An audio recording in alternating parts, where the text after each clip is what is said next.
Thank Yeah, you for like asking that question because we just had a problem like this in our business and we just said there's nothing we can really do. We just moved on to another deal. But now knowing, could you maybe explain quiet time a little bit more? Quiet title, sure. Quiet So title. it's called Got it. the technical term is a suit for quiet title. So I've had to do this once. I'll tell you what my case was, and then we'll talk about it in general.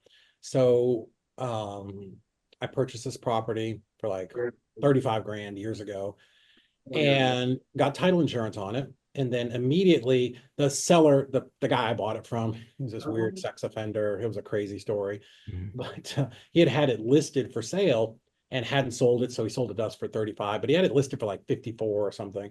And like we closed and like 3 days later, this realtor called me and she's like, hey, I had these buyers that wanted to buy this house from Charles. Do you want to sell it? I'm like, sure. How much? 54, 55, whatever it is. Yeah, absolutely. This was like an easy 20. And I'm like, yeah, absolutely. So we contracted it, went to a different title company, and they called me up and they're like, hey, there's a cloud on the title here. There was a memo. I'm like, oh, well, shit. Okay, who is it? So I called that investor. His name was, well, I won't say his name, but he was here in town. I'm like, hey, I know you were going to buy this property a year ago or something, and you put a memorandum on the property. I need you to go ahead and clear it off. Nope. I'm like, no, man, no, really, you didn't close on it. I bought it. It's holding up my next sale. Nope, I'm not going to do it. I'm like, no, man, you really got to do it. You didn't close. Well, I want you to give me half the proceeds. I'm like, hey, I don't know if you think I'm fucking new, but I'm not giving you half of shit. And yep, you're gonna have to. But he basically refused. So I got my attorney. I'm like, call him, make this right. This guy just would not negotiate anything. And so we had to do a suit for quiet title. So a suit for quiet title is very similar to a foreclosure action, right? What's going to happen is you're going to go to an attorney. An attorney is going to petition the court to say that I was the true owner.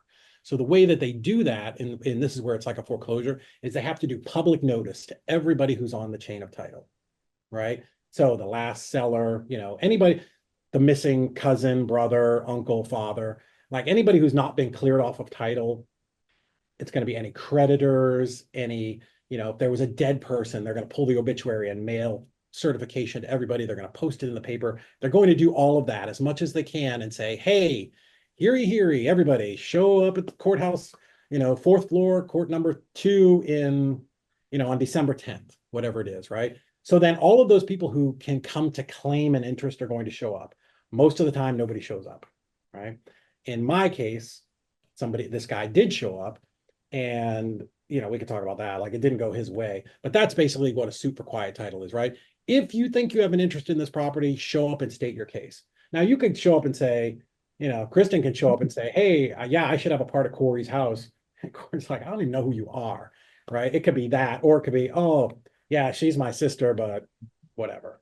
So you show up and you make your case, or nobody shows up and the judge goes, we're done. In this case, he tried to say, oh, I have equitable interest and all this shit. And the judge was like, dude, I want to see a copy of your bank statement on that day showing that you had the 35,000. I want to see that you had the title work done, and I want to see that you were prepared to close. Can you do that? No. Great. You're going to pay Mr. Olds' court costs and get out of here. So yeah, he lost very hard, very fast. So that's what that whole influencer thing where they're like equitable interest in your contracts. Yeah, that's a legal thing. But when you go to court, courts are more interested in justice. You know what I Yeah. mean? So this guy got him, and this guy was at the time a big deal and had gone through a ton of courses and all these things. And he thought he was just going to slink by on equitable interest, and the judge just embarrassed him and it cost him like 6 grand. Good. So, yeah, yeah. Justice. Well, right. yeah. The problem for me is, of course, now I lost those buyers. Now I had to rehab it. I mean, we ended up making more money, but I held it and I had my private lender's money. It was a big pain in the ass, but it was a learning experience. I don't know of a What, ton of people that have done a super quiet title.